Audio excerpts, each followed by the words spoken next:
नमस्कार। आज की भावगंगा के 322वें अंक में आपका स्वागत है, अभिनंदन है।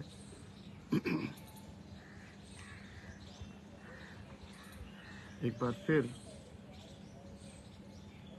दर्शकों की संख्या बहुत तेज़ी से बढ़ रही है। फेसबुक पे स्पेशली 1000 के आसपास एक अकाउंट में देख रहे हैं। पेज पर, गिरीश पांडे पेज पर 1000 के आसपास आप लोग देख रहे हैं और प्रतिक्रियाएं भी कर रहे हैं।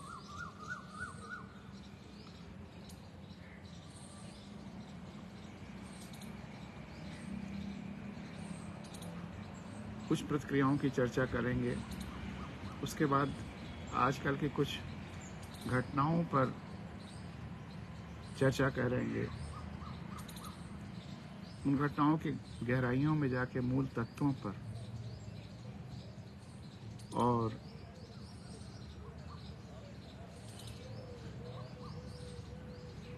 फिर एक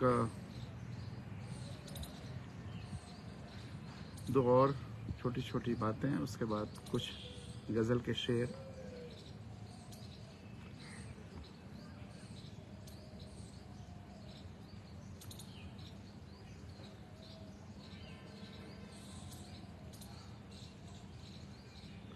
आशुतोष मिश्रा जी ने लिखा है, सादर प्रणाम सर। नट की कहानी ने वर्तमान के संदर्भ बखूबी बयान किया। श्रद्धेय TN शेषन जी जैसी अद्भुत शख्सियत के को सादर नमन। आज का अंक भी शानदार रहा, सादर प्रणाम सर।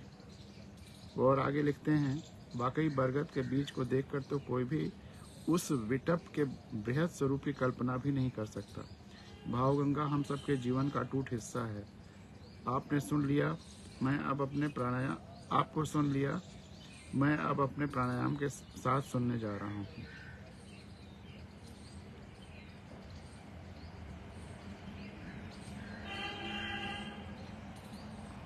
रजनीश जोशी जी ने लिखा, TN शेषन जैसे विलक्षण व्यक्तित्व को आभार, श्रद्धांजलि। भुवनेश्वर जी ने लिखा, हम अपने प्रतिनिधि को चुनकर भेजते हैं और ये लोग तमाम ईमानदार लोगों का तबादला करते रहेंगे, जिसका कि सकारात्मक लाभ आपका भी ऐसे ही लगातार तबादला पूरे देश में होता रहा जल्दी, जिसका कि सकारात्मक लाभ आपको हुआ। और आज आपके दोस्त उत्तर प्रदेश, बिहार, बंगाल, मध्य प्रदेश, महाराष्ट्र और तमिलनाडु में बहुतेरे हैं, और इन्हीं राज्यों से केंद्र सरकार का गठन संभव होता है। ये हमारे लिए खुशी की बात है। वो जहाँ भी जाएगा उजाला ही हो ही जाएगा। किसी चिराग को अपना कोई मुकाम नहीं होता। अगर रोशनी है मंजूर उनको, तो आंधियों में भी चिराग जलते हैं। धन्यवाद भुवनेश्वर जी। और एक साहब ने एक फोटो के साथ एक छोटा सा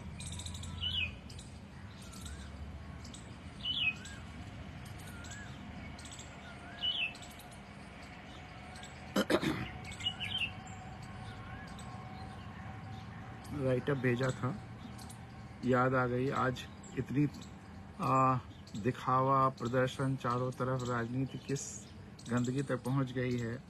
उस समय शास्त्री जी की एक छोटी सी फोटो है, पता नहीं दिख रही है कि नहीं दिख रही है स्क्रीन पर। नेट पे भी आप सर्च करेंगे तो मिल जाएगी। जो उसका मैसेज है वो पढ़ रहा हूँ। शास्त्री जी जब प्रधानमंत्री थे तब उन्होंने फटी हुई धोती में प्रधानमंत्री पद की शपथ ली थी।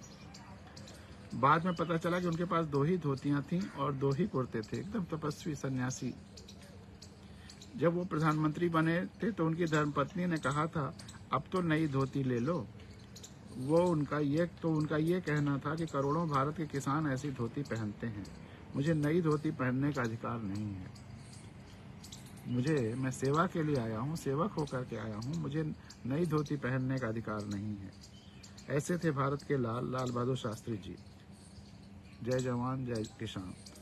लेकिन किसी व्यक्ति का आकलन तब हो ही नहीं सकता जब वह पद पर है। पद पे जाने के बाद ही आकलन होता है। कोई मंत्री हो, प्रधानमंत्री हो, किसी सिविल सर्विसेज के बड़े पोस्ट पे हो या किसी पद पे हो, पद पर रहते हुए आकलन नहीं हो सकता, क्योंकि पद के बाद वो मीडिया भी उसी की जी हजूरी करने लगेगी, यशगान करने लगेगी। सारे अधिकारी कर्मचारी सब उसी का यशगान करने लगेंगे।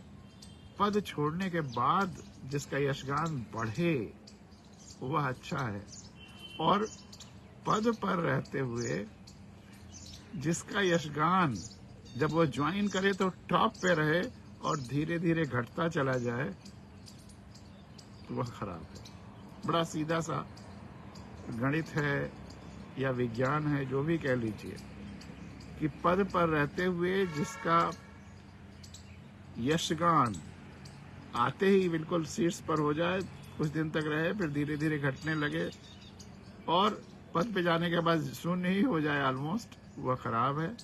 और शास्त्री जी जैसे व्यक्ति जिनका यशगान पद जाने के बाद, पद खत्म होने के बाद या इस धरती से जाने के बाद जिस तरह से लोग विह्वल पागल है उनके प्रेम में, श्रद्धा में, वह असली चीज है।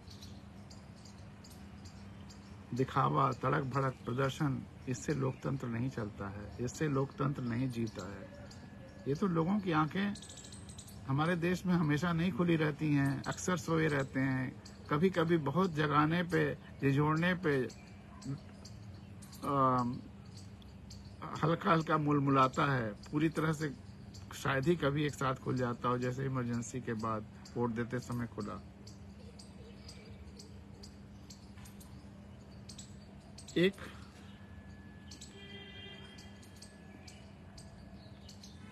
किस्सा कानपुर के शहीद गंगू मेहतर वाल्मीकि का है, आपके सामने रखता हूं कि हमारी आज़ादी की लड़ाई में केवल एक जाति या एक धर्म के लोगों ने काम नहीं किया है। यह एक ऐतिहासिक घटना जरूर हो गई कि देश का बंटवारा हो गया, लेकिन आज़ादी की लड़ाई हम सब लोगों ने मिल के लड़ी थी और हम सब प्यार से रहना सीख गए थे। और धरती के हर देश में जहाँ भी खुशहाली और शांति है, वहाँ सब लोग शांति और प्यार से, अलग अलग धर्म जाति के लोग रहते हैं। जाति, धर्म, रंग, भाषा, इसके आधार पर बंटवारा करके अपना उल्लू सीधा करने वाले लोग हर देश में हुए। उन्होंने कोशिशें की, लेकिन ज़्यादातर लोगों ने फिर इससे अपने को, मानसिकता को ऊपर उभार लिया और ऐसे बांटने वाले लोगों से बचने लगे। अभी हिंदुस्तान बहुत इन्फेंसी स्टेज में है, बहुत बचकाने वाली स्टेज में है, जहाँ पर लोग इस तरह का गहराई से देखें कि वो अपने धर्म के लोगों के साथ भी हैं, जिस धर्म या जिस जाति के लिए वो नारा लेकर के सत्ता पाते हैं, क्या वह उस जाति का भी भला करते हैं?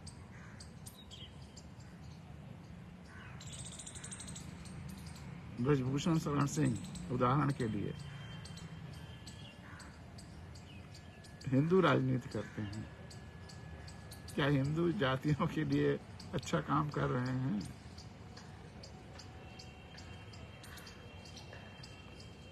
ब्रजभूषण शरण सिंह का नाम आ गया, मैंने कहा था कि कभी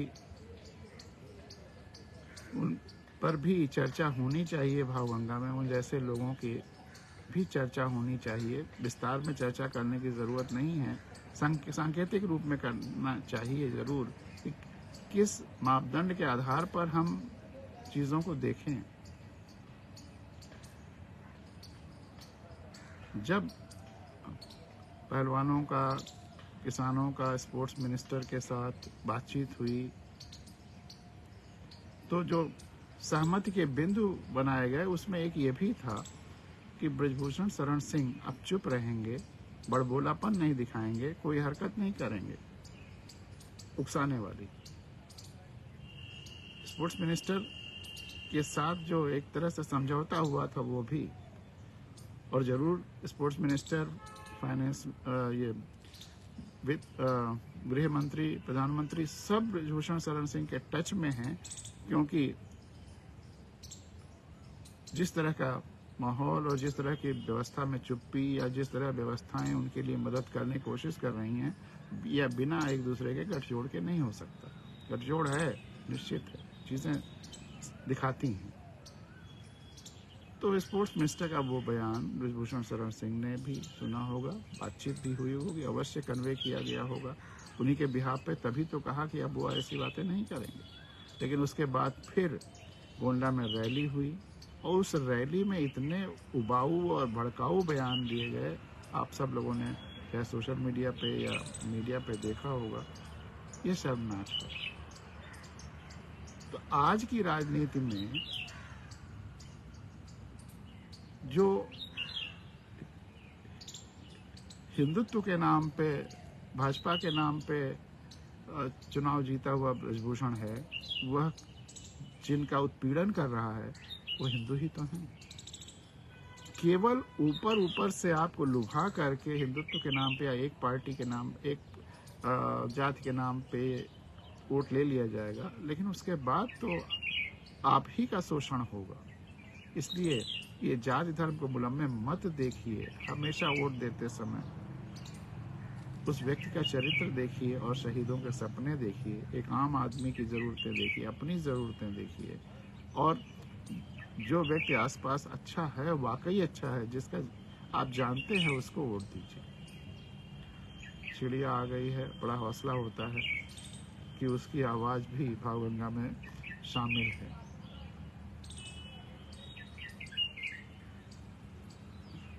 तो गंगू मेहतर वाल्मीकि का किस्सा बता रहा था, जिन्होंने आज़ादी की लड़ाई लड़ी और 200 के लगभग अंग्रेज़ों को मौत के घाट उतार दिया तथा उन्हें 1857 को कानपुर में चौराहे पर फांसी दी गई थी। आज़ादी की लड़ाई में 57 के उनको फांसी दी गई थी कानपुर के चौराहे पर। इस वीर क्रांतिकारी योद्धा को शत शत नमन। इनका नाम इतिहास में गुमनाम है और न ही उनकी याद में कोई प्रतिमा, क्योंकि आज़ादी तो छोटे छोटे जो इधर उधर के तारे रहे हैं, उनको ठीक से टटोलने की कोशिश ही नहीं की गई है। आज़ादी के इतिहास को अब तक जिस तरह से जो धारा रही है, उसके साथ साथ जो छोटे छोटे सितारे हैं, जिसको आम आदमी अपने को आइडेंटिफाई कर सकता है कि हम जैसे लोगों ने भी क्या क्या क्रांतियां की हैं, उनका भी इतिहास में नाम आने के लिए, पढ़ने पढ़ाने के लिए कोर्सेज में पढ़ाना चाहिए। मान लीजिए कि पूरे देश में उनको ना पढ़ाए, जिस जिले के हैं उस जिले के क्रांतिकारी के रूप में उनको पढ़ाएं। उस इतिहास कोई जरूरी नहीं कि भारत का इतिहास ही पढ़ाया जाए। आप दुनिया का भी इतिहास पढ़िए, भारत का भी इतिहास पढ़िए, प्रदेश का भी इतिहास पढ़िए, जिले का भी इतिहास पढ़िए, तहसील का भी इतिहास पढ़िए और परिवार का भी इतिहास पढ़िए। समग्रता में, चीज़ें समग्रता में होनी चाहिए। कहीं एक दीवार नहीं बन जानी चाहिए कि यहाँ तो पढ़ना, यहाँ नहीं पढ़ना, सब कुछ पढ़ना।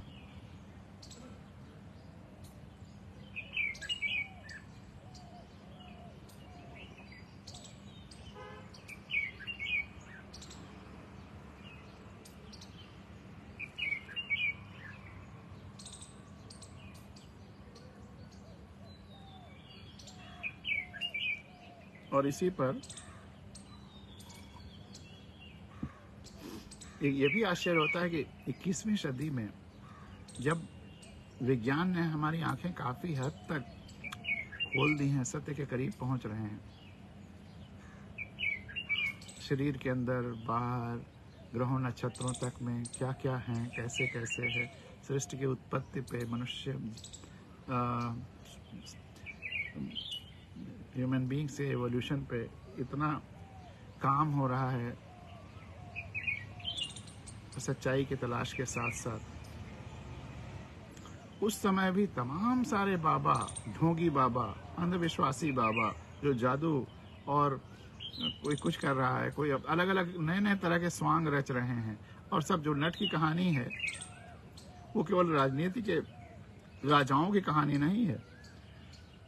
ये जितने ढोंगी बाबा हैं ये भी सब नट वाले हैं कि वह कोई तमाशा दिखा रहा है, कोई भभूत निकाल रहा है, कोई पर्ची निकाल रहा है, और उसके सहयोगी जैसे नट की कहानी में वो नेवला नेवला करके कहता है और बाद में कहता है कि तू तब से ये कर रहा है, नेवला नहीं तो चूहा ही निकाल दे। तो बाबा कहता है, नट कहता है कि अपने पॉकेट में देख, चूहा तो वहीं बैठा हुआ है, और वो निकाल देता है, जबकि वह उसी नट का ही आदमी है। तो ये जिसकी जिसकी पर्चियां निकाली जा रही हैं ये भी उस नट का ही आदमी है, मदारी का ही आदमी है, और पब्लिक ताली बजा रही है। उस बीच में उसका क्या क्या कट रहा है, जेब कट रही है, एक अजीब सा। तो अभी भी मतलब जैसे अगर दुनिया में हमारी इमेज या तो दर्शन की पराकाष्ठा पर हुई, फिलोसफिकल डेवलपमेंट्स बहुत हुए, द्वैत अद्वैत, अहम ब्रह्मास्मि, वसुधैव कुटुंबकम, वो फिलोसफी सनातन आई, उसकी तारीफ हुई, फिलोसफर्स ने, जर्मन फिलोसफर्स ने विशेष तारीफ की। और फिर या तो वो सपेरे और जादूगरी दिखाने वाले और यही तमाशबीन इसी के रूप में बाहर प्रचलित हुआ। हाँ, तो छोटे छोटे तमाशे दिखाने वाले हो सकते कम हो रहे हैं, लेकिन बड़े बड़े तमाशा दिखाने वाले, अब मीडिया आ गई है तो बहुत बढ़ रहे हैं।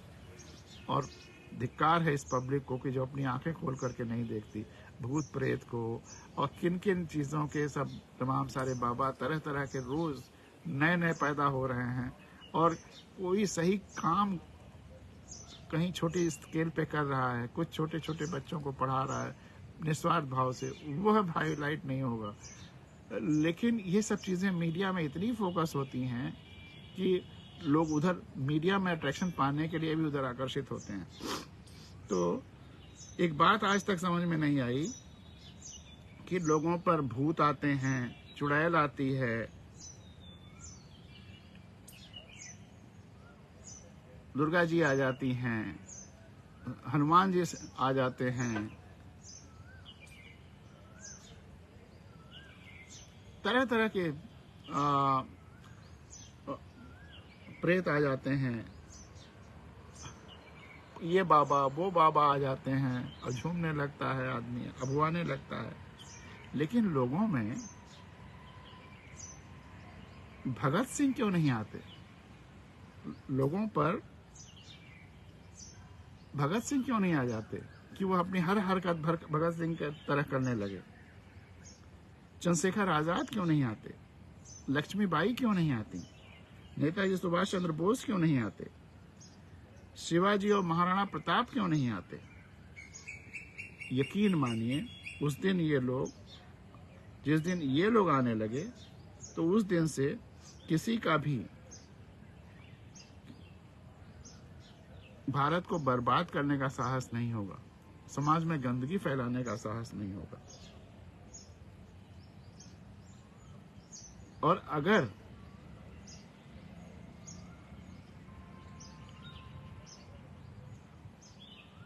ये सब काल्पनिक जो इमेजेस हैं वही क्यों आते हैं? जो ठोस जिन्होंने काम किया इतिहास के, वो लोग क्यों नहीं आते? और डॉक्यूमेंटेड है कि इन्होंने ये काम किया, तो उन जैसा काम समाज के लिए, प्रकृति के लिए, धरती के लिए समर्पण का काम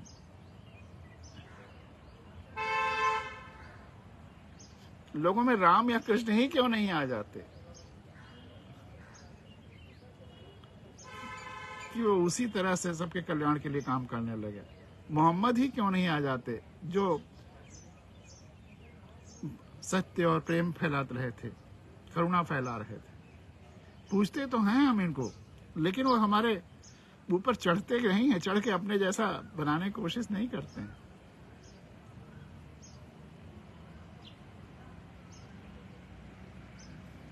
मोहम्मद भी गायत्री मंत्र का ही उपदेश दे रहे थे। कुरान शरीफ का सूरह फातिहा और कुछ नहीं है। क्राइस्ट क्यों नहीं आ जाते?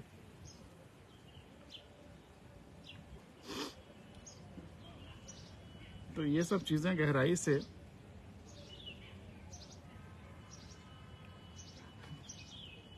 सोचने करने की हैं।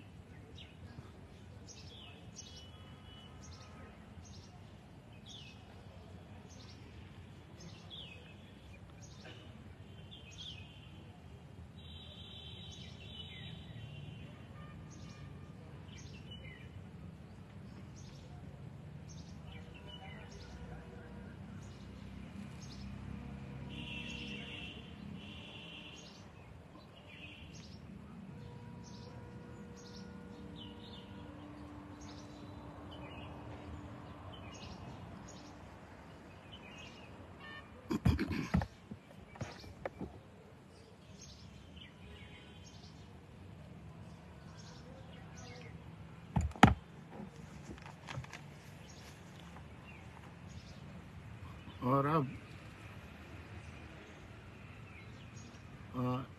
एक और बिंदु पर चर्चा, क्योंकि एक भाव गंगा में मैंने कहा था कि ब्रजभूषण शरण सिंह और जो महिला पहलवानों के बारे में कुछ संक्षेप में बातें बोलनी कहनी ज़रूरी हैं। तो ब्रजभूषण शरण सिंह के बारे में इतना ही कि इसका हल व्यवस्था नहीं निकाल पाएगी, इसका हल जनता को ही निकालना होगा। भले ही वो रैली ना निकाले, भले ही वो विजिबल न रहे आवाज़ उसकी इस तरह से, क्योंकि मीडिया जिस तरह से ब्रजभूषण शरण सिंह और सत्ता के नशे में चूर लोगों के लिए समर्पित है, लेकिन लोग आंखें खोल करके वोट देना शुरू कर दें। बस सारे समस्याओं का हल लोकतंत्र में वोट ही है। जिस दिन इनको हराना शुरू कर देंगे, अगर माफिया को जिता रहे हैं, बलात्कारी को जिता रहे हैं, तो इसका मतलब कि हम बलात्कारियों के साथ हैं और जड़ें गहरी हैं। इसलिए हमें गहराई में जा कर के इसका इलाज करना होगा कि समाज में ऐसी चीजें ना हों। मैंने कई बार कहा भी है कि हम उस इंद्र को अपने देवताओं का राजा माने हुए हैं जो गौतम ऋषि की पत्नी के साथ व्यभिचार करता है। सबने ये किस्सा सुना है।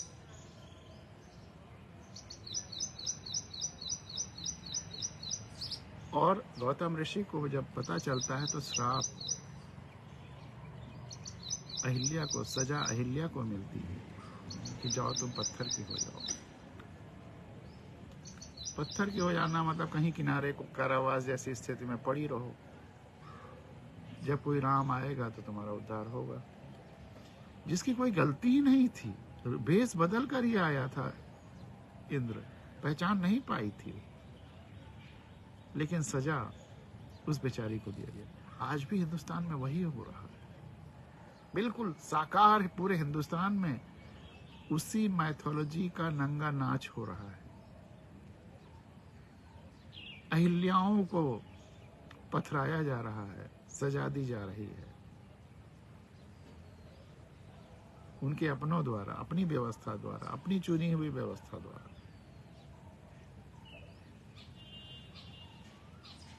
और बलात्कारी राजा बना हुआ। अभी भी इंद्र की पूजा, अभी भी कोई भी पूजा कराइए तो इंद्र को भी प्रतिस्थापित किया जाता है। हमें वहां तक जाकर के बदलना होगा, अपने देवता बदलने होंगे, अपनी माइथोलॉजी बदलनी होगी। इसीलिए मैंने कहा कि समस्याएं इतनी छिछली नहीं हैं, समस्याओं की जड़ें बहुत गहरी हैं। इसको जाइए, सोचिए और अपने को भी मुक्त करिए और अपनी नई पीढ़ियों को भी मुक्त करिए। ऐसे किस्सों कहानियों को अब समाप्त करिए। जब हम गंगा नहाने जाते हैं तो ऐसे किस्से कहानियों का भी गंगा में विसर्जन कर दीजिए। गंगा में मूर्तियां मत विसर्जित करिए, ये किस्से कहानियां विसर्जित कर दीजिए। इस पर एक गजल का शेर सुनाएंगे, लेकिन उसके पहले जो रेलवे हादसा हुआ है, आपने बहुत सारा पढ़ा ही न्यूज़ में और सोशल मीडिया पर। दुखद है, हम सबकी भावांजलियां हैं, श्रद्धांजलियां हैं पीड़ितों के प्रति, जो लोग हादसे में मारे गए उनके प्रति।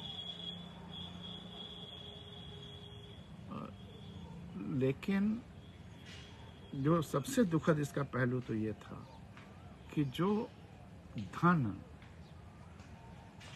रेलवे सुरक्षा के लिए शायद 1 लाख करोड़ या कितना था आवंटित किया गया था 5-6 साल से, वह सुरक्षा में न लगा करके वो दिखावे का, प्रचार प्रसार का, प्रदर्शन पर,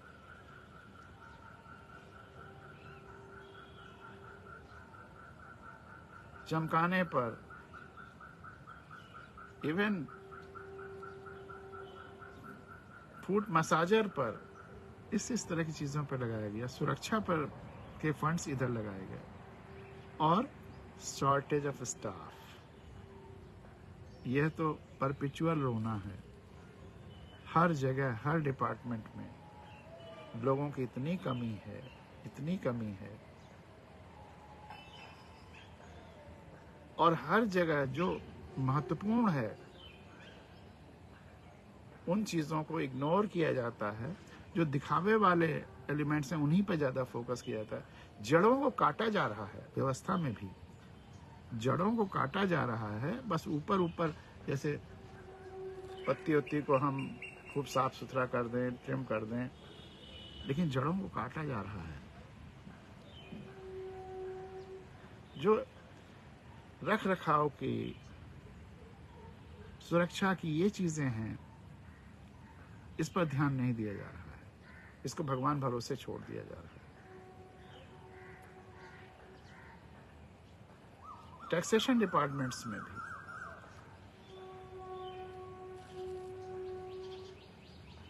ऑडिट कमजोर होता है, किया जा रहा है। जहां से अगर कोई गलती करे भी तो पता चल जाए, उसको कमजोर लगातार किया जा रहा है। लेकिन बाहर की चीजें, दिखावा वो बहुत ज्यादा है। तो हमें अपनी व्यवस्था में जो जेन्युइन चीजें हैं उस पर फोकस करना पड़ेगा, न कि ये जितने दिखावेबाज हैं। और जब हम ऐसे नेताओं को चुनते हैं जो दिखावा कर करके जीत जाते हैं, प्रदर्शन करके, प्रचार करके जीत जाते हैं, तो जिंदगी भर केवल प्रचार में ही विश्वास रखते हैं। उनको यह विश्वास हो गया है कि प्रचार में ही शक्ति है और प्रचार से ही हम बने रहेंगे। तो इसमें जड़ों में जाना होगा। और व्यवस्था की जड़ अगर कहा जाए तो हम भारत के लोग हैं। तो हम भारत के लोगों को ये प्रचार तंत्र से ऊपर उठना होगा। प्रचार के माध्यम से चुनाव नहीं करना होगा, तोड़ नहीं देना होगा। हमें अपने खुली आंखों से जो व्यक्ति आसपास में सबसे अच्छा है, जो समाज का डॉक्टर है, व्यवस्था का डॉक्टर है, हम मेडिकल डॉक्टर की बात नहीं कर रहे हैं, उनको ढूंढ करके चुनना होगा। और हम जैसे लोग, सरल सहज लोग, आम लोग भी चुनाव लड़ सकते हैं। इसके लिए फिर मैंने चुनाव में भी भाग लिया।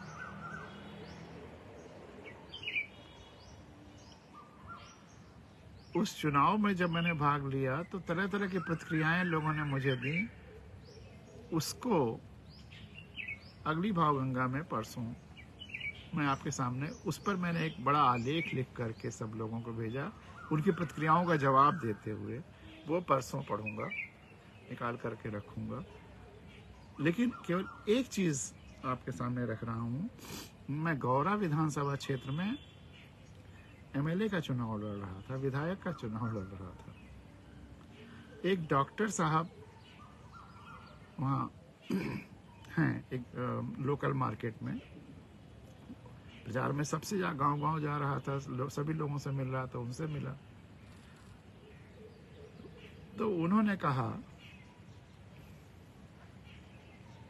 पांडे जी, अच्छा वो जातिवाद में भयंकर लगता है, विश्वास करते हैं और वो ब्राह्मण हैं। ये चूंकि ये कहानी की मांग है कि मैं बताऊं कि वो किस जाति के हैं, तो ब्राह्मण है। तो उन्होंने कहा, पांडे जी आप फला फला गांव गए थे? मैंने कहा कि अभी तो मैंने शुरू किया है। तो कहा वहां जरूर जाइए। हमने कहा क्यों, क्या है वहां? कहा वो सब ब्राह्मण बाहुल्य गांव हैं और वहां पर आपको वोट मिलेंगे।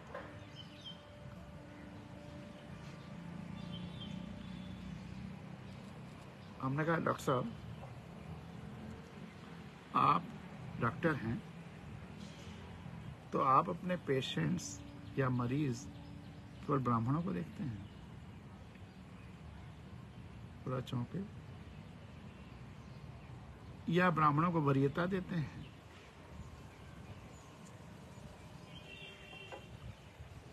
आपके बाहर बोर्ड तो नहीं लगा हुआ है कि केवल ब्राह्मण ही दिखाएं या ब्राह्मण ही आए, ब्राह्मणों का विशेष रूप से स्वागत है? हमने कहा आप एक डॉक्टर हैं, उस मरीज जो भी बीमारी होगी शारीरिक, उसको लेके आएगा, आप उसको हल निकालेंगे, दवा देंगे। आप जब इस कुर्सी पे बैठे हुए हैं तो आप ब्राह्मण नहीं हैं, आप डॉक्टर हैं। ब्राह्मण आपके एक परिचय है, एक उत्पत्ति का स्थान इंगित करता है, उससे ज्यादा कुछ नहीं। तो जैसे आप एक डॉक्टर हैं मर्जों के, ये जितने प्रतिनिधि चुने जा रहे हैं, चाहे विधायक, चाहे सांसद, चाहे नगर पालिका में, चाहे गांव पंचायत में, गांव सभा में, ये सब डॉक्टर हैं, डॉक्टर ही होना चाहिए। ये किस चीज के डॉक्टर हैं? सेवा के डॉक्टर, सामूहिकता के डॉक्टर, जोड़ने के डॉक्टर, सबकी भलाई सोचने के डॉक्टर, कभी सपने में भी किसी की बुराई न करने के डॉक्टर, शांति व्यवस्था बनी रहे इसके डॉक्टर। ये नहीं कि इसका उल्टा करें, कि आग लगाएं, अफवाह फैलाएं, झूठ बोलें, दंगे कराएं।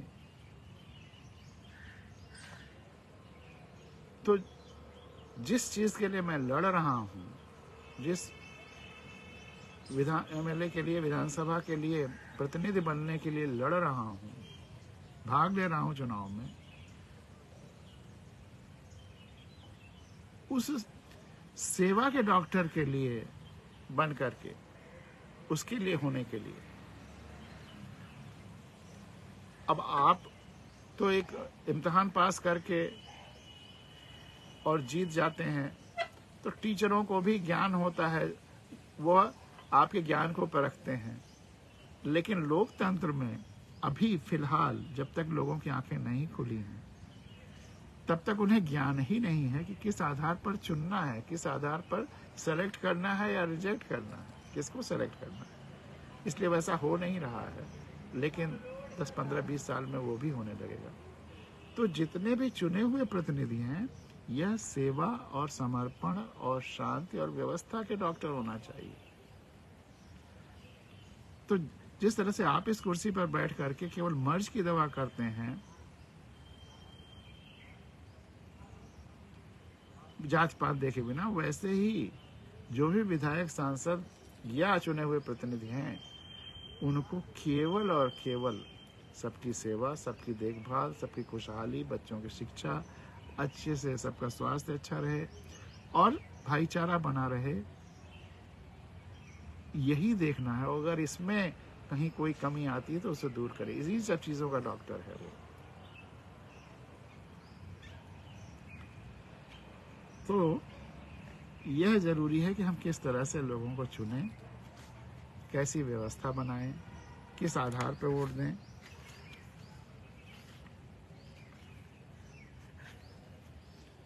और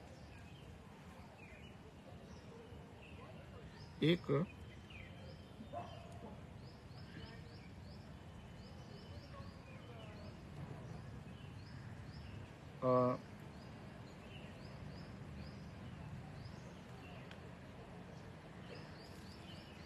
गजल के कुछ शेर सुनाते हैं।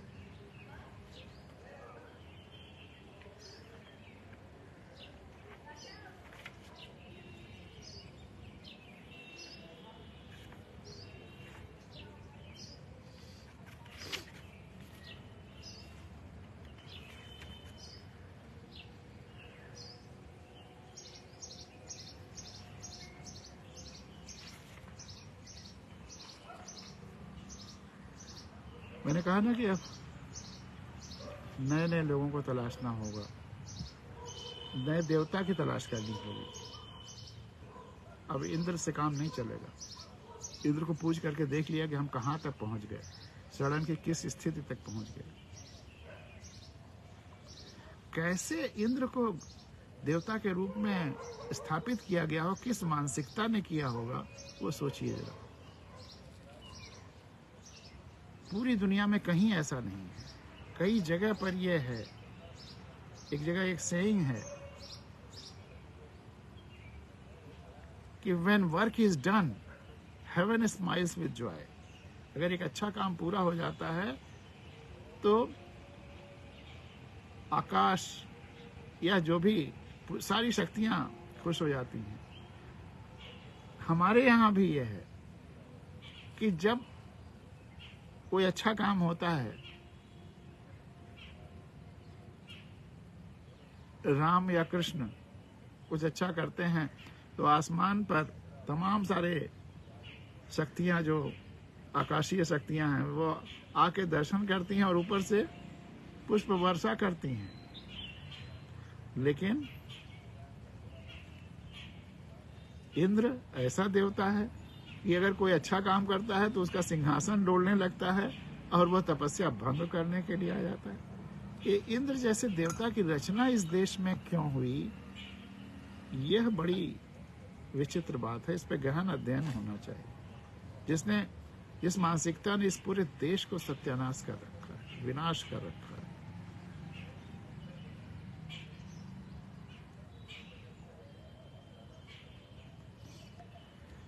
तो चलो कोई बच्चा रोता तलाशें, चलो कोई बच्चा रोता तलाशें, काम उसे सुख देता तलाशें। कोई बच्चा रो रहा है, उसे चुप करा दिया जाए। इन देवताओं के यहाँ भीड़ बहुत है, इन देवताओं के यहाँ भीड़ बहुत है, चलो अब नया देवता तलाशें। भीड़ भी बहुत है और गंदगी भी बहुत है। इन देवताओं के यहाँ भीड़ बहुत है, गंदगी बहुत है, चलो अब नया देवता तलाशें। चलो अब नया देवता तलाशें। ये एक एक पंक्ति देवता से कम नहीं है। सारे देवता को हम भूल जाएं, खत्म कर दें, पूजा बंद कर दें, धरती और बेहतर हो जाएगी। लेकिन इन पेड़ों को अभी 2 घंटे के लिए धरती से हटा दीजिए, हम सब मर जाएंगे। हमारे तो असली देवता ये हैं। कहाँ हम किन फर्जी नकली देवताओं के चक्कर में पड़े हैं। इन देवताओं के यहाँ भीड़ बहुत है, सड़न बहुत है, चलो अब नया देवता तलाशें। अधिकांश थक चुके या हो गए रहजन लुटेरे, अधिकांश थक चुके या हो गए रहजन या केवल हैं दिखावे के, चलो अब नया नेता तलाशें। अब हमें नए लीडर्स की जरूरत है जो डॉक्टर्स की तरह समाज के डॉक्टर के रूप में हों। सभी जीत रहे हैं गलत मुद्दों को लेकर, सभी जीत रहे हैं गलत मुद्दों को लेकर, सभी जीत रहे हैं गलत मुद्दों को लेकर, सही मुद्दों का एक विजेता तलाशें।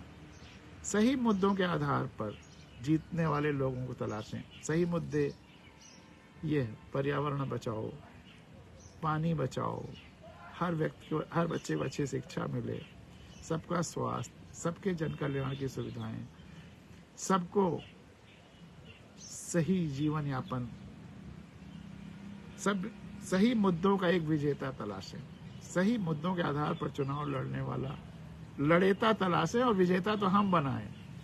सभी सही मुद्दों का एक लड़ेता तलाशें और फिर उसे ही वोट दे करके हम जिताएं। सभी चाहने वालों ने अपने स्वार्थ के चश्मे, सभी चाहने वालों ने पहने स्वार्थ के चश्मे,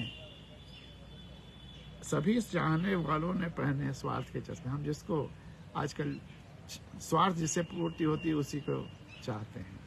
सभी चाहने वालों ने पहने स्वार्थ के चश्मे। चलो एक निस्वार्थ चहेता तलाशें। जब तक हम निस्वार्थ चहेता नहीं बनेंगे और तलाशेंगे तब तक काम नहीं चलेगा। अधिकांश कहानियां पड़ गई हैं पुरानी, अधिकांश कहानियां पड़ गई हैं पुरानी, समयानुकूल आख्यानों का प्रणेता तलाशें। समयानुकूल आख्यानों का प्रणेता तलाशें जिसके अभिनय में अभिनय न हो। सारे नौटंकीबाज हैं, चाहे राजनीति में, चाहे फिल्म में, चाहे जिधर देखिए, जिसके अभिनय में अभिनय न हो। चलो एक ऐसा अभिनेता तलाशें। अब वो आम आदमी, किसान, वही एक, उसका कोई अभिनय नहीं और वो सबसे बड़ा अभिनेता है जिसके अभिनय में। इसलिए मैं तो कहता हूँ कि सारे खिताब, सारे इनाम, सारा कुछ किसानों को सौंप देना चाहिए। जिसके अभिनय में अभिनय ना हो, चलो एक ऐसा अभिनेता तलाशें। हमने यज्ञ करते करते जंगल काट डाले, हमने यज्ञ करते करते जंगल काट डाले, लेकिन अब जब जंगल ही नहीं बचेंगे, सब कुछ काट करके यज्ञ कर डाले, तो इसलिए हमें अब अपना यज्ञ बदलना होगा, यज्ञ की परिभाषा बदलनी होगी। अब पेड़ काट के लकड़ी जलाना यज्ञ नहीं, पेड़ बचाना यज्ञ होगा। तो इसलिए चलो नया यज्ञ, नई संविधा, नया होता तलाशें। नई संविधा, नया होता तलाशें। पेड़ बचाना, सही लोगों को आगे बढ़ाना, सही लोगों को वोट देना, बच्चों की शिक्षा, इसका यज्ञ करें और इसके लिए नया संविधान, नया होता तलाशें। आज सर्वाधिक कमी है संवेदनाओं की, आज सर्वाधिक कमी है संवेदनाओं की। चलो संवेदनाओं का नया सोता, नया स्रोत तलाशें। तो है ना कि जिस व्यवस्था में आम आदमी की भलाई नहीं है, उस व्यवस्था के बने रहने में भलाई नहीं है। संवेदनहीनता ही सबसे बड़ा मर्ज इस दौर का। डॉक्टर हकीम के पास इसकी दवाई नहीं है, इसकी दवाई जिसके पास हो, संवेदनाओं का स्रोत जहाँ तक हो, जहाँ हो, उसे तलाशें। हमारा संविधान भी काफ़ी हद तक एक संवेदनाओं का स्रोत है। ये जितने पेड़ पौधे वनस्पतियां हैं, ये सब संवेदनाओं का स्रोत हैं। कभी किसी की बुराई न करते हैं, न सोचते हैं, लगातार सबसे जुड़े हुए हैं, ऑक्सीजन दे करके हमारे हर व्यक्ति से जुड़े हुए हैं।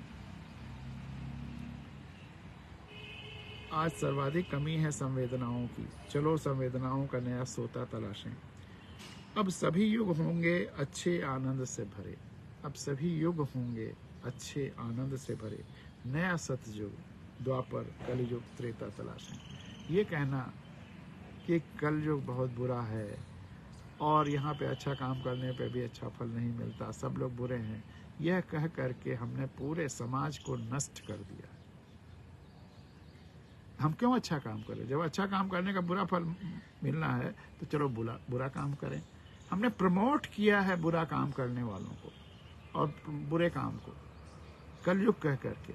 इसीलिए तो मैंने वो कविता लिखी है कि वह भी ज़माने को बुरा कहने लगा है, वह भी ज़माने को कलयुग कहने लगा है, लगता है वह भी बुरे माहौल में रहने लगा है। अगर आपकी आंखें खुली हैं और ईश्वर वही है, समय वही है, एक बीज बो दीजिए, पौधा उग जाता है, फूल आते हैं, फल आते हैं, हवा वही है, पानी वही है, धरती वही है, तो युग कैसे खराब हो जाएगा और हम अच्छे आएगा? तो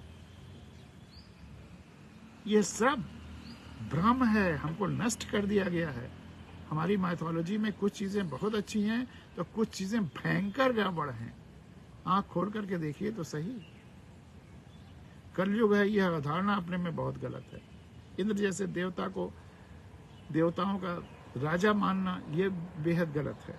इस सब को बदलना होगा अगर हमको सही रास्ते पे जाना है और सही तरीके से प्रेम पूर्वक धरती पर रहना है और अपने अस्तित्व को बचाना है, धरती के अस्तित्व को बचाना है। अब सभी युग होंगे अच्छे आनंद से भरे, नया सतयुग द्वापर कलयुग त्रेता तलाशें और निर्द्वंद्व साधना के लिए त्रिवेणी की, निर्द्वंद्व साधना के लिए त्रिवेणी की और प्रेम के लिए वृंदावन का रेता तलाशें। लेकिन त्रिवेणी की क्या हालत है जरा जाकर के देखिए, इलाहाबाद संगम का। अब ये है संगम है, तीर्थयात्री आते हैं, लेकिन पानी कितना रह जाता है गंगा में, एकदम नाले जैसी हो गई हैं। यमुना को देखिए, दिल्ली में भैंस इधर से उधर चली जाती है, तैरती हुई नहीं, पैरों पैरों। कीचड़ काली काली सी। तो ये नई त्रिवेणी बनाने के लिए हमें फिर पर्यावरण से जुड़ना होगा और ये झूठे देवताओं से अपने को बचाना होगा और प्रेम के लिए वृंदावन का रेता तलाशें। बड़े बड़े महल नहीं, हकीकत को जरूरत है न मंदिर की न मस्जिद की, नमाज़े हक अदा होगी खुले मैदान में सबकी। प्रेम के लिए वृंदावन की रेती बहुत है।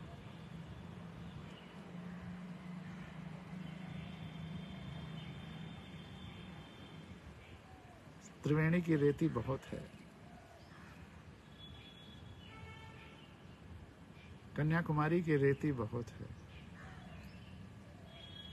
उसके लिए स्ट्रक्चर्स की जरूरत नहीं है। स्ट्रक्चर्स बनाकर तो हम अपने अहंकार की पूर्ति करते हैं, नहीं तो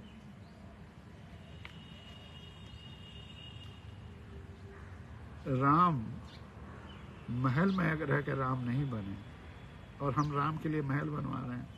राम जंगल में जाकर राम बने।